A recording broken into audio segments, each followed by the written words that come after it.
Emma. Bonjour Cyrielle, bonjour Marc Jolivet. Bonjour Emma.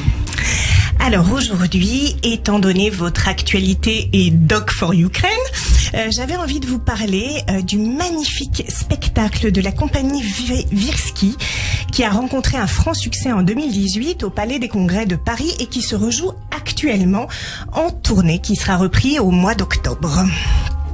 Alors j'ai envie de vous demander, Emma, qu'est-ce que c'est ?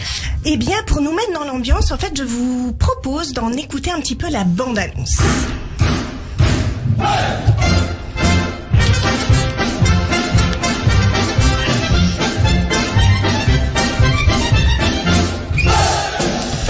Alors, comme vous pouvez l'entendre et l'imaginer, ce spectacle est un spectacle folklorique d'exception, rythmé et cadencé. Il reflète en réalité la volonté de ses créateurs, Pavlo Virsky et Mykola Bolotov, qui ont imaginé ces représentations et qui souhaitaient alors partager avec un public universel toute la richesse et tout l'héritage culturel de l'Ukraine. De fait, c'est toute l'Ukraine qui est à l'honneur. Sur scène, nous assistons à un bal de 45 danseurs qui déploient une énergie incroyable. On est alors subjugué par la virtuosité de leurs acrobaties aériennes qui sont exécutées avec maestria dans un rythme effréné et avec une technicité sans faille.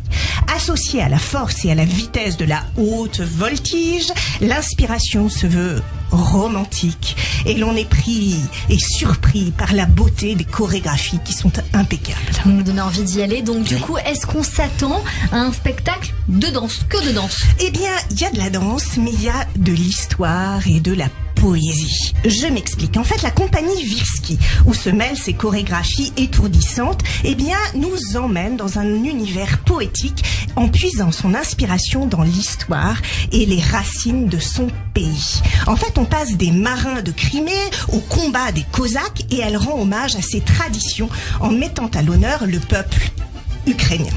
Donc l'idée, c'est de traverser le temps au cours d'un long voyage au cœur d'une histoire qui est authentique avec des costumes qui sont ornés de fleurs, de broderies, de sequins, parce que l'objectif premier de ce spectacle, eh bien, est la préservation des traditions nationales, des coutumes et des rites du peuple ukrainien. De fait, toutes les propositions de danse, en fait, doivent à la fois révéler la vie passée et la vie présente. Et pour la petite histoire, la création de la troupe remonte au mois de juin 1937.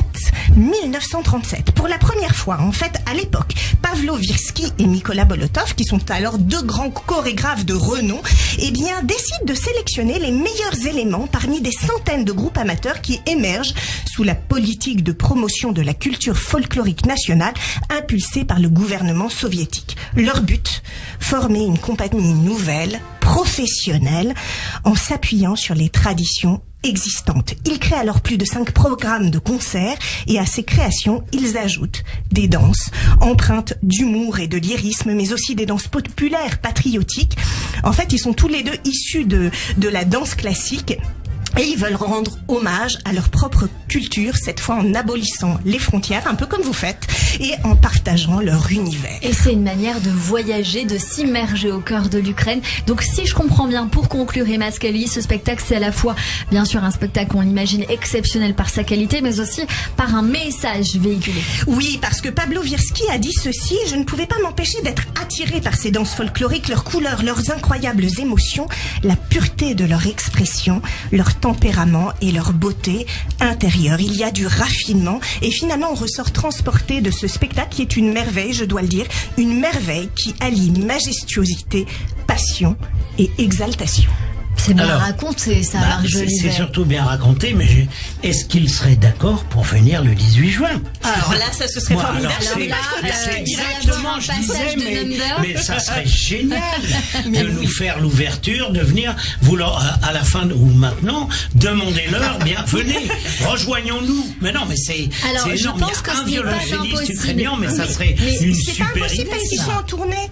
Ils sont en tournée. Alors après, je ne sais pas faut s'ils essayer. seront Voilà, imaginons, même je sais pas, si on a 10 minutes, 5 minutes. Mais en tout cas, ils sont en France. Et, et ils seront le 5 et 6 octobre à l'Arena. Alors, Emma Scali, j'ai envie de vous dire que là, vous êtes empreint d'une mission. Hein, oui, voilà. Mais en tout cas, le spectacle s'appelle Vriski. Il est actuellement tourné, comme vous l'avez dit, Emma Scali. Il sera repris les 5 et 6 octobre prochains à l'Arena à 20h. Vous, Emma, une préparation de 2 spectacles pour retrouver votre actualité de comédienne et d'auteur. Donc, ce dernier livre, Série sur le divan. On peut aller sur votre compte Instagram Emma Scali officiel. Merci beaucoup, Emma Scali. Merci beaucoup. Merci, à la semaine prochaine. On essaye, hein. Écoutez, on essaye. Ah, bah, le rendez-vous a l'air d'être pris, hein. Et tout de suite, la chronique émotion.